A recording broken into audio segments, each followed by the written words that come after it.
I think if I hear you call me Becky one more time, six-pack, I'm gonna pop your tops. All six of them. Who are you?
Seagal, Van Damme,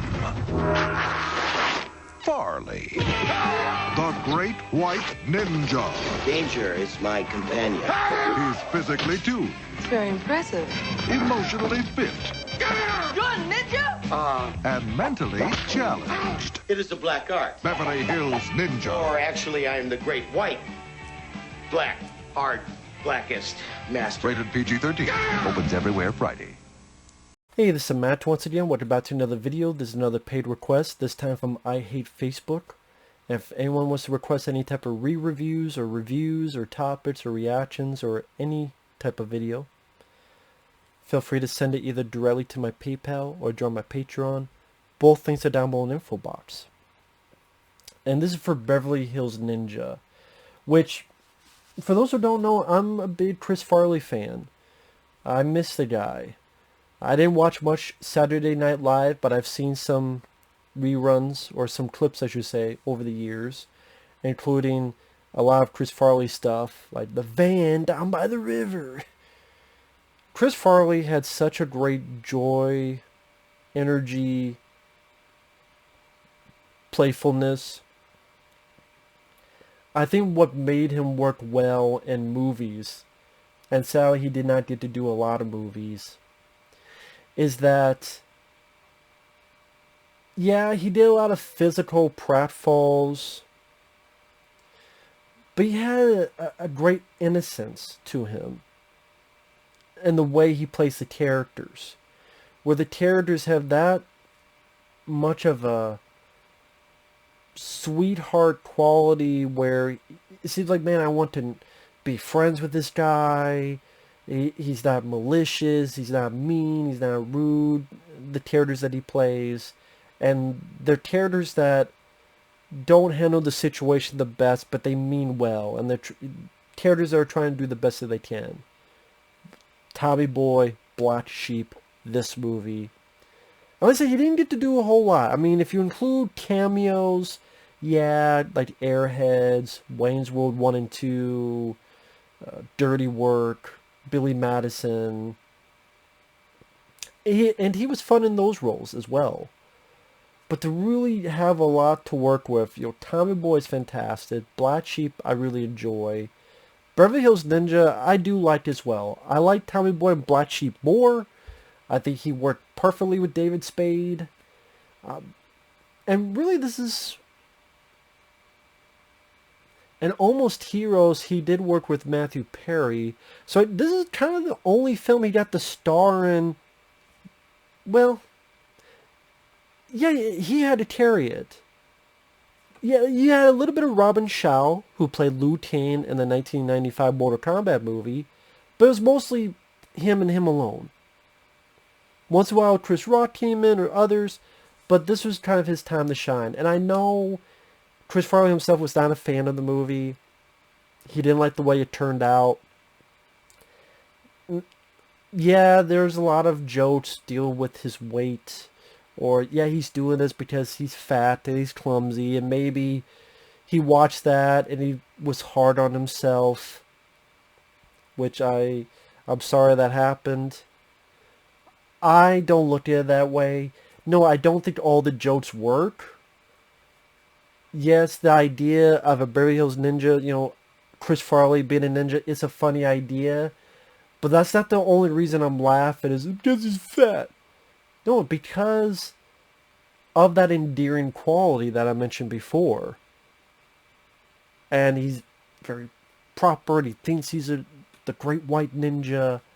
Yes, he's clumsy, but that's the type of character he's playing. But he does have his moments to shine, physical-wise, especially at the end. And he means well. That's the part of the character, is that he means well. And there's a lot of avenues that work within the film. The soundtrack. I think it's a fun soundtrack. You got Tarzan Boy.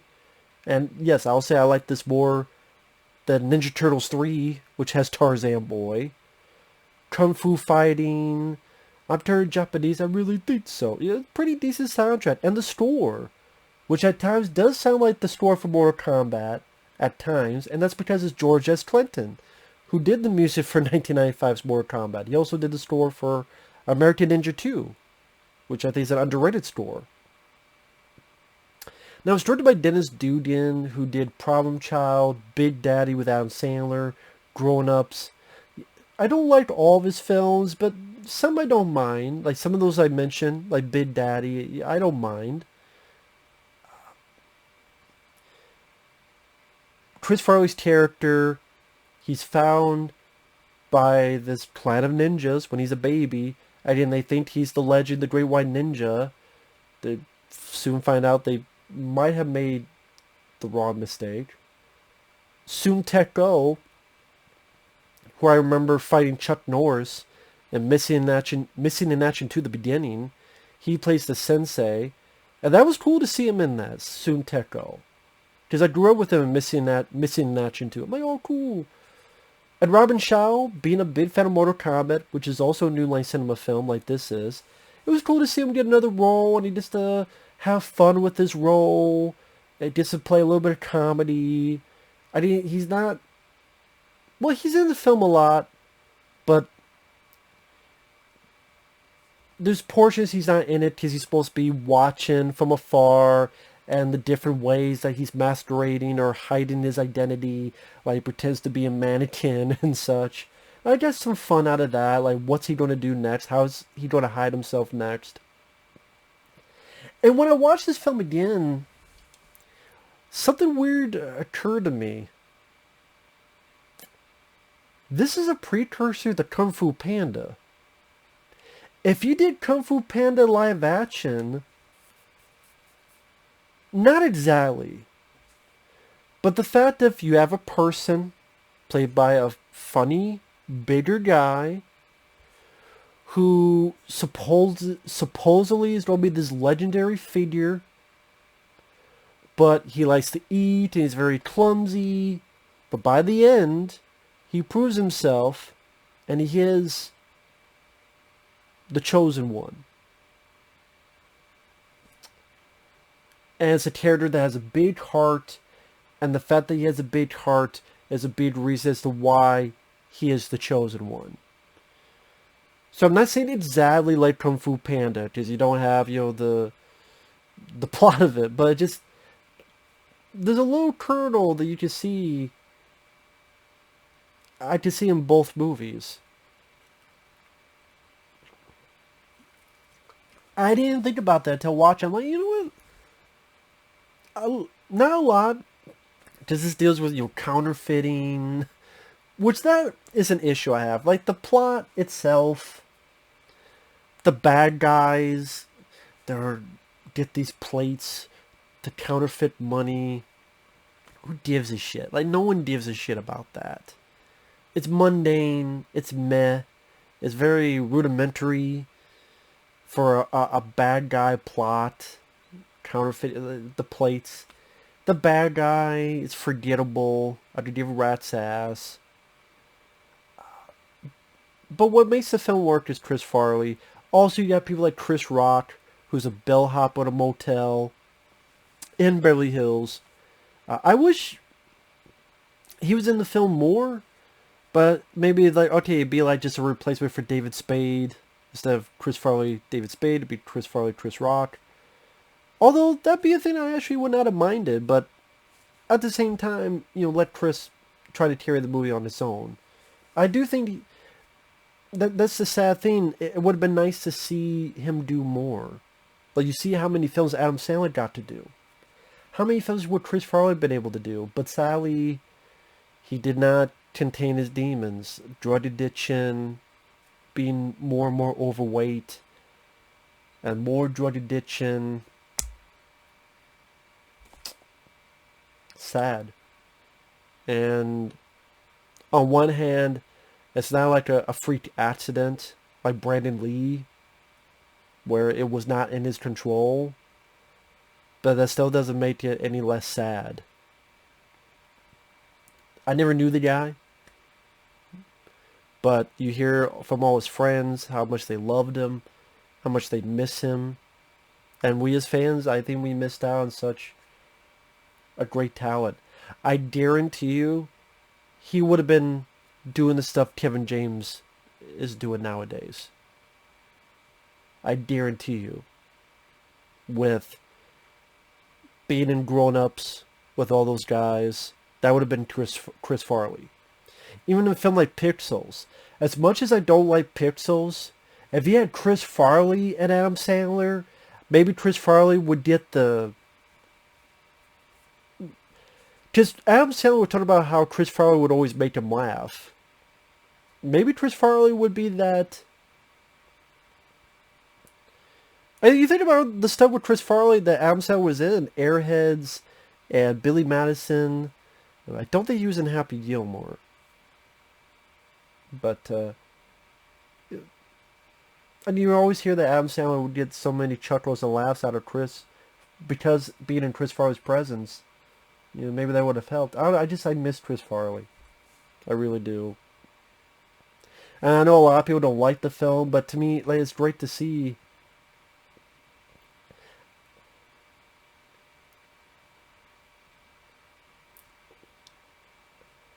And no, not all the jokes work. Now, there's a point he's looking with binoculars, but his shirt is hung on something, so a truck leaves and he's hung on the back of the truck. You know, stuff like that. But other jokes do work, like when he's on the plane and the little kid's asking him questions. Well, if I reveal it, then I would have to kill you. Daddy, he said he tried to kill me. Well, and gets punched out.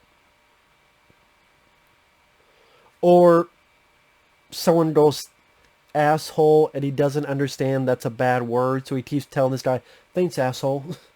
And that becomes a running joke. Even Chris Rock, oh yeah, teach me something. Whenever I leave my house, there's always someone ready to kick my ass. And the physical comedy, like when he's in the strip club and he sees this beautiful lady, I'm one with the universe. No, I am not. Or when he's undercover in this Asian restaurant and he gotta pretend like he knows how to deal with the food and he doesn't know what he's doing, and this fight breaks out. He has to get this big fish and beat the shit out of people with it. I like the Will Sasso. He was in Mad TV. He replayed Curly in the Farrelly Brothers Three Stooges movie. He's in this as this guy at the bank. And I thought it was a fun scene where Chris Farley has to ask him questions. You have this thing called the laughing mushroom, but the guy sneezes. So those two, and then this lady he's trying to help, they're all laughing. He killed her sister. He'll probably kill you. And I like when Chris Farley has to pretend to be that guy. So it's a very different demeanor. He has this fake mustache, and it's almost like 3 steps away from the van down by the river guy. He definitely has a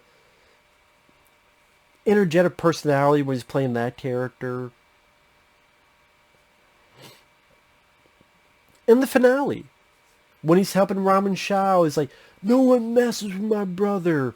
And he's able to kick ass and do some decent moves for a big guy. You know, nice roundhouse kick, using his belt to grab an arm and lift his leg up, and cartwheel. Some nice moves for a big guy. And it gave him a time to shine. This is over the top. He does the splits, and he stops a knife. So sorry. The way he says that line, his personality, for me it goes a long way. Not for everybody, because not a lot of people like the film, but for me it goes a long way with this movie. And yes, it's a bit too much with the physical gags. He bumps into something, he falls. They go a bit too much into those type of jokes. When, to be honest, the funniest jokes in I think Tommy Boy and such is the dialogue he'll share with David Spade, or like when Chris Farley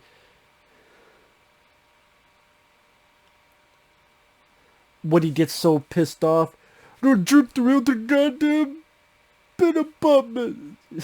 That whole meltdown, like that to me is the funniest stuff. And some of the physical humor works, but they do rely a bit too much on it.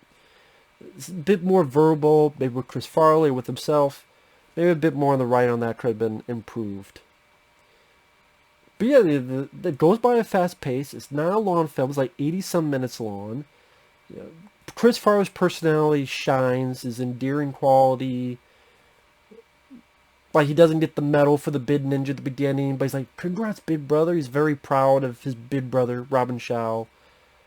Robin Shou, like I said, nice to see him play a different kind of role. And the fact that he gets to do a little bit of comedic elements that he could not do in Mortal Kombat. And sadly, Robin Shou didn't get to do a whole lot after this. And this film didn't do that well at the box office, which is too bad. And then, I think he did Almost Heroes, that bit role in Dirty Work, and that was it. Which is a fucking shame. So yeah, his sweet nature is infectious.